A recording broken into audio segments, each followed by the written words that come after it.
Hello साथियों, फिर से हाजिर हैं हम आपके साथ एक नई भर्ती के बारे में जानकारी साझा करने के लिए। जैसा कि आप अपनी स्क्रीन पर देख पा रहे होंगे, केंद्रीय संस्कृत विश्वविद्यालय जो कि आपका दिल्ली में आपका है, जो अवस्थित आपका रहने वाला है, उसमें है जो आपकी नॉन टीचिंग स्टाफ की वैकेंसीज हैं, जो कि आपकी 2026 का एक नया नोटिफिकेशन आपका रहने वाला है। और इसकी डेट है जो आपकी एक्सटेंड भी हो चुकी है। बहुत सारे साथी सोचेंगे कि इसकी डेट तो है जो जा चुकी है, लेकिन ऐसा बिल्कुल भी नहीं है। आज इस वीडियो के माध्यम से आपको बढ़ी हुई डेट का नोटिफिकेशन भी दिखाएंगे और पूरी भर्ती का जो ऑफिशियली नोटिफिकेशन आपका जारी किया गया है, उस नोटिफिकेशन के माध्यम से आपको पूरी जानकारी देंगे। किन किन पदों पर आपकी वैकेंसी निकली हुई है, क्या क्या क्वालिफिकेशन रहने वाली है, किस कैटेगरी की कितनी वैकेंसीज आपकी रहने वाली है, अप्लाई करने का तरीका क्या रहने वाला है, आयु क्या मांग रखी, सारी जानकारी इस वीडियो के माध्यम से आपको मिलने वाली है। तो चलिए आपको लेकर के चलते हैं सीधा सीधा ऑफिशियली नोटिफिकेशन पर। तो जैसा कि आप अपनी स्क्रीन पर देख पा रहे हो, पहला नोटिफिकेशन हमने कौन सा ओपन कर लिया, लास्ट डेट एक्सटेंशन वाला नोटिफिकेशन हमने ओपन कर लिया है। सबसे पहले आप यहां पर देख पा रहे हो सेंट्रल संस्कृत यूनिवर्सिटी, जो कि आपकी नई दिल्ली में आपकी रहने वाली है। इसका पूरा का पूरा एड्रेस आपका यहां पर है, वेबसाइट का ये लिंक आपको दिखाई दे रहा है। एडवर्टाइजमेंट नंबर आप यहां पर देख पा रहे होगे और जो डेट है इसकी यहाँ पर आप देख पा रहे होगे, ये डेट है जो इसकी नोटिफिकेशन की जारी हो चुकी है। Notification regarding the extension of last date of online registration, submission of application and receipt of the hard copy आपको यहाँ पर क्लियरली है जो दिखाई दे रहा है। पहले जो नोटिफिकेशन जारी किया गया था आपका यह जो 16 मार्च 2026 को जारी किया गया था और अगला नोटिफिकेशन 16 अप्रैल 2026 को आपका जारी किया गया है। और उसकी लास्ट डेट जो पहले वाले की आपकी है, जो ये लास्ट डेट आपकी पहले की वाले की फॉर्म भरने की रहने वाली थी। अब लास्ट डेट आपकी क्या कर दी गई, आप अपनी स्क्रीन पर देख पा रहे होगे। Last date online registration submission of application आपकी यहाँ पर दिखाई देने लग चुकी है। 20 मई 2026 है जो लास्ट डेट है जो इसकी कर दी गई है। और रात के है जो 11:30 बजे तक आप इसका ऑनलाइन एप्लीकेशन फॉर्म है जो भर सकते हो। इसके साथ साथ जो हार्ड कॉपी जमा करवाने की लास्ट डेट आपकी क्या रहने वाली है, यानी कि 20 मई 2026 तो इसकी ऑनलाइन फॉर्म भरने की लास्ट डेट है, लेकिन इसकी हार्ड कॉपी सेल्फ अटेस्टेड डॉक्यूमेंटों के साथ है जो लास्ट डेट है वो 15 दिन आप है जो और ऐड आप कर सकते हो। यानी कि इसमें 15 दिन आप है जो और ऐड कर दोगे तो वो लास्ट डेट आपकी फॉर्म जो हार्ड कॉपी है जमा करवाने की आपकी रहने वाली है। यहाँ पर क्या बोला है, candidate must upload clear highly quality scanned copy आपने है जो अपलोड करनी होगी ऑनलाइन फॉर्म है जो भरते वक्त। तो ये पूरी जानकारी आपको यहाँ पर हमने दिखा दी है कि लास्ट डेट आपकी बढ़ चुकी है। अब आपको वो नोटिफिकेशन दिखा देते हैं जो आपका है जो इस डेट में जारी किया गया था और उसमें क्या क्या वैकेंसी है, कितनी वैकेंसी, किस कैटेगरी की, क्या क्वालिफिकेशन, सारी जानकारी उस नोटिफिकेशन के माध्यम से आपको है जो क्लियर करने वाले हैं। तो अब आप अपनी स्क्रीन पर देख पा रहे होगे वो नोटिफिकेशन हमने ओपन कर लिया जो पहले आपका जारी किया गया था। एडवर्टाइजमेंट नंबर आपका सेम रहने वाला है और डेट आपको दिखाई देने वाली होगी 16 मार्च 2026 को ये नोटिफिकेशन आपका जारी किया गया था। Detailed notification of vacancy for recruitment, और आप यहाँ पर देख पा रहे हो नॉन टीचिंग स्टाफ की वैकेंसीज का है जो ऑनलाइन मोड में है जो आपके जो ऑनलाइन एप्लीकेशन फॉर्म है जो इसमें इन्वाइट है जो आपके किए गए हैं। अब यहाँ पर एक एक पोस्ट के बारे में आपको यहाँ पर क्लियर करते चलेंगे। तो सबसे पहले आप यहां पर देख पा रहे होगे कि यहां पर आपको सीरियल नंबर दिखाई देने वाला है, यहां पर नेम ऑफ पोस्ट दिखाई देने वाला, पे लेवल आपको दिखाई देने वाला है और यहां पर है जो जनरल कैटेगरी, उसके बाद SC category, ST category, OBC category, EWS category और टोटल वैकेंसी आपको यहां पर दिखाई देने वाली है। उसके बाद पीडब्ल्यूडी कैंडिडेट और ईएसएम एक्स सर्विसमैन जो कैंडिडेट होते हैं उनकी वैकेंसीज का कोटा आपको दिखाई देने वाला है। इसके बाद मोड ऑफ रिक्रूटमेंट आपका यहां पर दिखाई देने वाला है कि डायरेक्ट रिक्रूटमेंट है, डेपुटेशन बेस पर है और इसके बाद यहाँ पर आपको क्लियरली सारी चीजें दिखाई देने वाली है। और इसके बाद अगला कॉलम आपको दिखाई देने वाला है post specified for concerned campus centre और नेशनलाइज्ड रिक्रूटमेंट, यानी कि आपकी जो भर्ती है ये किस सेंटर पर आपकी कितनी वैकेंसीज आपकी निकली हुई है वो चीजें आपको यहाँ पर दिखाई गई। और एज लास्ट डेट जो आपकी रहने वाली थी, पहले ये लास्ट डेट आपकी रहने वाली थी जो कि 16/4/2026 थी और अब आपकी लास्ट डेट क्या हो जाएगी यहाँ पर 20/5/2026। इस डेट के अकॉर्डिंग आपकी यहाँ पर है जो एज कितनी होनी चाहिए वो एज का आपने कैलकुलेशन अपना है जो अपने आप से है जो कर लेना है। तो पहली पोस्ट आपको है जो यहाँ पर दिखाई देने वाली होगी रजिस्ट्रार्ड की एक पोस्ट है, और ये आपकी है जो जनरल कैटेगरी की पोस्ट आपकी रहने वाली है। असिस्टेंट रजिस्ट्रार की बात करें तो 2 पोस्टें हैं, और दोनों की दोनों पोस्टें आपकी जनरल कैटेगरी की रहने वाली है। डायरेक्ट रिक्रूटमेंट है, और एज आपको यहाँ पर ऑटोमेटिकली आपको दिखाई दे रही है, या आपने देखते हैं जो चले जाना है, वीडियो को पॉज करते रहना है। सिस्टम एनालिसिस की बात करें तो 3 जनरल की पोस्ट है, और तीनों की तीनों ही है टोटल पोस्टें आपकी रहने वाली है। सैंक्शन ऑफिसर की बात करें तो आपकी टोटल पोस्ट 11 है, जिनमें से 8 पोस्ट है जो आपकी जनरल कैटेगरी की, 1 SC की है, और 2 पोस्ट है जो आपकी OBC कैटेगरी की कैंडिडेटों की रहने वाली है। डायरेक्ट रिक्रूटमेंट है, और यहाँ पर जो ये सेंटर दिए गए हैं कि कहाँ पर कितनी वैकेंसीज के नोटिफिकेशन आपके रहने वाले हैं, एज के बारे में यहाँ पर आपको दिखाई दे रहा है। इसके बाद नर्सिंग ऑफिसर की आपकी है जो 3 पोस्ट, तीनों की तीनों जनरल कैटेगरी की आपकी रहने वाली है। असिस्टेंट की बात करें तो 10 पोस्ट टोटल हैं, और 5 जनरल की, 1 SC की, और 3 OBC की, 1 EWS कैटेगरी की आपकी रहने वाली है। और गेस्ट हाउस मैनेजर की बात करें तो 3 पोस्ट है, तीनों की तीनों जनरल कैटेगरी की आपकी रहने वाली है, और यहाँ पर बाकी आप यहाँ पर अपने आप है जो देख सकते हो। इसके बाद ऊपर स्क्रॉल करके चलते हैं तो आपको और भी वैकेंसीज आपको यहाँ पर दिखाई देने वाली है। हम जल्दी आपको पढ़ के बता देते हैं। जूनियर इंजीनियर की 3 पोस्ट है, तीनों की तीनों जनरल कैटेगरी की आपकी रहने वाली है। पर्सनल असिस्टेंट की 3 पोस्ट, तीनों की तीनों जनरल कैटेगरी की आपकी रहने वाली है। प्रोफेशनल असिस्टेंट की 1 पोस्ट, और ये आपकी है नहीं सॉरी 4 पोस्ट हैं, 4 में से आपकी 1 जनरल की है, 2 बैकलॉग, 2 ये आपकी OBC कैटेगरी की, 1 बैकलॉग की है, और 1 EWS कैटेगरी वगैरह जो भी आपका ऊपर रहने वाला है वो आप यहाँ पर देखते रहना है। टेक्निकल असिस्टेंट की आपकी 3 पोस्ट टोटल हैं, और ये कैटेगरी वाइज आपकी बांटी गई है। इसके बाद है जो टेक्निकल असिस्टेंट है जो कंप्यूटर लेबोरेटरी की 4 पोस्ट टोटल हैं। इसके बाद है जो स्टेनोग्राफर की बात करें तो 8 पोस्ट टोटल हैं, 8 में से 6 जनरल की है, और ये बाकी आप अपनी कैटेगरी के अकॉर्डिंग आप यहाँ पर देख सकते हो।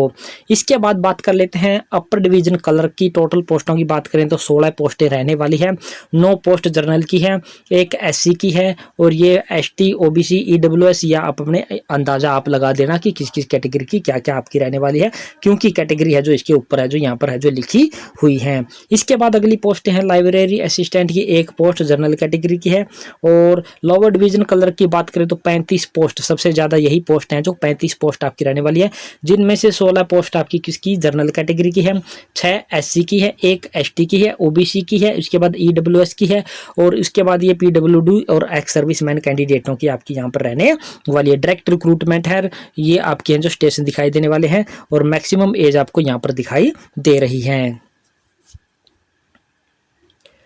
इसके बाद और भी पोस्टें आपकी यहाँ पर रहने वाली हैं जो कि आप अपनी स्क्रीन पर देख पा रहे होगे। हमने यहाँ पर अपर लोअर डिवीजन क्लर्क तक हमने बता दिया था। ड्राइवर की बात करें तो आपकी 1 पोस्ट है, और ये OBC कैटेगरी की आपकी पोस्ट रहने वाली है। मल्टीटास्किंग स्टाफ की बात करें तो 22 टोटल पोस्ट है, जनरल की आपकी 9 है, SC की 3 है, ST की 3 है, OBC की 4 है, और EWS की आपकी 3 पोस्ट रहने वाली है, और यहाँ पर एक्स सर्विसमैन की, और ये आपकी जो आपका PWD कैंडिडेट आपके रहने वाले हैं। एज आपकी 32 वर्ष है जो मैक्सिमम आपकी यहाँ पर देखने को मिल रही है। इसके बाद है जो लाइब्रेरी अटेंडेंट की यहाँ पर है जो 8 पोस्ट है, लाइब्रेरी अटेंडेंट की 8 पोस्ट टोटल है, 4 जनरल की हैं, ये SC की हैं, OBC EWS की आप डायरेक्ट रिक्रूटमेंट एज आपकी यहाँ पर दिखाई दे रही है। इसके बाद है जो मेडिकल अटेंडेंट या ड्रेसर की आपकी 3 पोस्ट है, और तीनों की तीनों जनरल कैटेगरी की आपकी वैकेंसी आपकी रहने वाली है। तो यहाँ पर वैकेंसीज आपको अलग अलग आपको यहाँ पर दिखाई देने वाली है। टोटल वैकेंसी 144 आपकी रहने वाली है, कैटेगरी वाइज वैकेंसी आपको यहाँ पर क्लियरली आपको दिखाई दे रही है। तो ये वैकेंसीज के बारे में हमने आपको क्लियर कर दिया कि किस कैटेगरी की कितनी कितनी वैकेंसीज आपकी निकली हुई है, और ये पहले की आपकी हैं जो लास्ट डेट वगैरह आपकी ये पहले वाली है, इनको आपने भूल जाना है।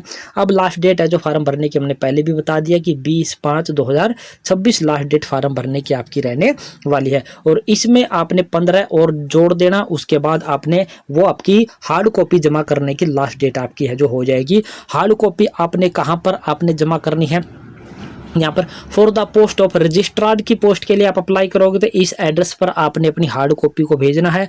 अगर आप इसके अलावा किसी अन्य पोस्ट के लिए अप्लाई करोगे तो इस एड्रेस पर आपने अपनी हार्ड कॉपी को भेजना होगा। तो ये आपको हार्ड कॉपी हमने क्लियर कर दी कि कैसे कैसे आपने भेजनी होगी। तो ये और क्वालिफिकेशन वगैरह के बारे में बात करें तो आपकी ये क्वालिफिकेशन के बारे में आपको यहाँ पर सारी एड्रेस है जो आपको यहाँ पर दिखाई देने वाले हैं कि एकलव्य कैंपस का एड्रेस ये वाला है, वेद व्यास कैंपस कैंपस का आपका एड्रेस ये रहने वाला है। श्री रघुनाथ कीर्ति कैंपस का एड्रेस आपका ये है।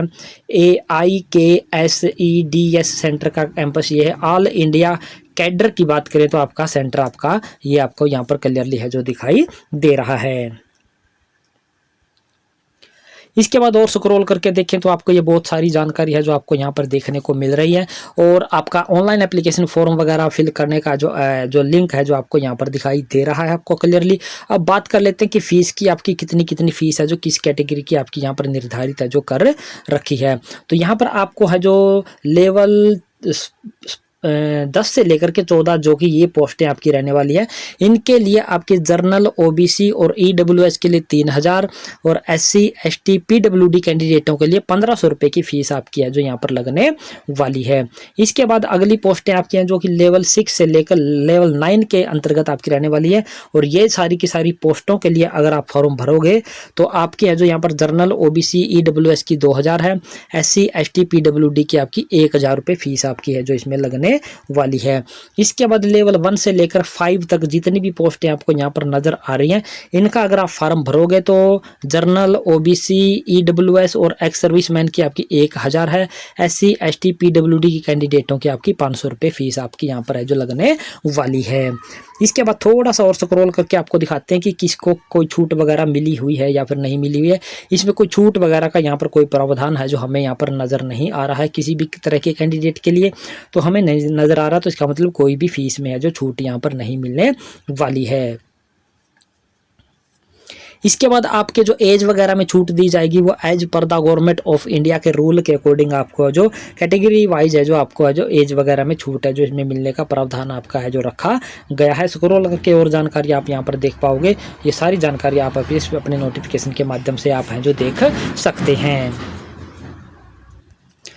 इसके साथ साथ हमने अपना क्या बना रखा है, एक टेलीग्राम ग्रुप हमने बना रखा है, और टेलीग्राम ग्रुप का लिंक है जो आपको कहाँ पर मिलेगा, वीडियो के डिस्क्रिप्शन बॉक्स में मिलेगा। टेलीग्राम ग्रुप को जा करके आपने क्या कर लेना है, ज्वाइन कर लेना। ये पूरा का पूरा ऑफिशियली नोटिफिकेशन आपको टेलीग्राम ग्रुप में मिल जाएगा। इसके साथ साथ इस भर्ती से जुड़ी अन्य जानकारियाँ जो भविष्य में आपकी आएंगी वो सारी जानकारियाँ भी टेलीग्राम ग्रुप के माध्यम से आपको मिलेगी।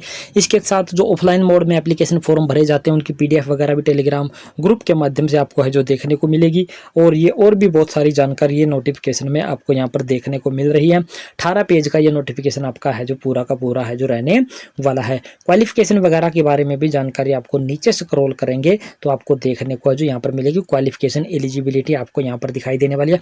धीरे धीरे हम स्क्रॉल करेंगे और आपने यहाँ पर देख लेने की किस कैटेगरी की किस पोस्ट के लिए आपकी क्या क्वालिफिकेशन है जो आपकी मांग रखी है। जो मुख्य रूप से जिसकी पोस्टें ज़्यादा निकली हुई है उसकी क्वालिफिकेशन को हम यहाँ पर है जो डिस्क्राइब कर देंगे, आपको स्पेसिफाई है जो एक बार पढ़ करके बता देंगे कि इस स्पेशल कैटेगरी पोस्ट के लिए आपकी क्या क्वालिफिकेशन आपकी रहने वाली है। जैसे कि हम यहाँ पर जो एक पोस्ट का क्लियर कर देते हैं, तो यहाँ पर आप देख पा रहे हो अपर डिवीजन कलर की है जो काफ़ी अच्छी खासी पोस्टें आपकी निकली हुई है। तो इसके लिए आपको क्या होना चाहिए, आप हैं जो बैचलर डिग्री आपके पास है जो होनी चाहिए। 2 year experience as lower division clerk equivalent post in university research stability, यानी कि 2 साल का आपके पास है जो एक्सपीरियंस है जो आपका होना चाहिए। टाइपिंग स्पीड है जो आपकी यहाँ पर है जो इंग्लिश में इतनी और हिंदी में इतनी, इनमें से कोई भी एक टाइपिंग आपके पास है जो होनी चाहिए। कंप्यूटर का आपके पास है अच्छा खासा है जो नॉलेज आपका होना चाहिए।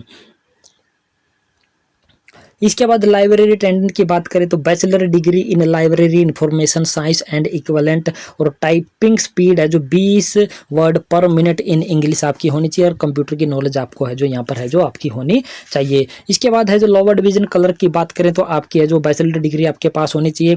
35 वर्ड पर मिनट है जो इंग्लिश में टाइपिंग होनी चाहिए, और 30 वर्ड पर मिनट हिंदी में होनी चाहिए। इनमें से एक आपके पास है जो टाइपिंग है जो होनी जरूरी है। कंप्यूटर का अच्छा खासा आपके पास है जो नॉलेज है जो होनी चाहिए। इसके बाद ड्राइवर वगैरह के लिए आपकी 10वीं पास है जो मांग रखी। मल्टीटास्किंग स्टाफ की बात कर लेते हैं जो कि बहुत सारे कैंडिडेट हैं जो इस फॉर्म को है जो भरने वाले हैं। मल्टीटास्किंग स्टाफ की बात करें तो आपके जो केवल और केवल 10वीं पास आपकी मांग रखी है। ITI आपने कर रखी है चाहे ना कर रखी है, इससे कोई भी लेना देना आपका नहीं रहने वाला है। लाइब्रेरी अटेंडेंट की बात करें तो +2 पास आप होने चाहिए। Certificate course in library science from a recognised institute आपके पास होना चाहिए। 1 ईयर का एक्सपीरियंस आपके पास होना चाहिए, और बेसिक नॉलेज ऑफ कंप्यूटर आपके पास है जो होना चाहिए। ये आपको पूरी जानकारी मेडिकल अटेंडेंट के बारे में आपको यहाँ पर जानकारी है जो दे रखी है। सारी की सारी पोस्टों के लिए हमने क्वालिफिकेशन आपको बताने की कोशिश की है। फिर भी आपने टेलीग्राम ग्रुप को ज्वाइन कर लेना, पूरा का पूरा ऑफिशियली नोटिफिकेशन आपको टेलीग्राम ग्रुप से डाउनलोड करके आपने पढ़ लेना। उसके बाद अपना फार्म है जो अप्लाई करने की आपने कोशिश करनी है। ऑनलाइन एप्लीकेशन फॉर्म आपने किस प्रकार से भरना उसका जल्द ही वीडियो लेकर के हम है जो आपके लिए लेकर आने वाले हैं। तो ये थी पूरी जानकारी दोस्तों। अगर आपको हमारे द्वारा दी गई जानकारी पसंद आई तो चैनल को सब्सक्राइब कर देना है। सब्सक्राइब के साथ साथ वीडियो को दोस्तों मित्रों के साथ आपने शेयर जरूर कर देना है, और वीडियो के डिस्क्रिप्शन बॉक्स में दिए गए टेलीग्राम ग्रुप को आपने जरूर ज्वाइन कर लेना है। उससे आपको जो बहुत ही ज़्यादा है जो हेल्प मिलने वाली है। तो जय हिंद, जय भारत दोस्तों।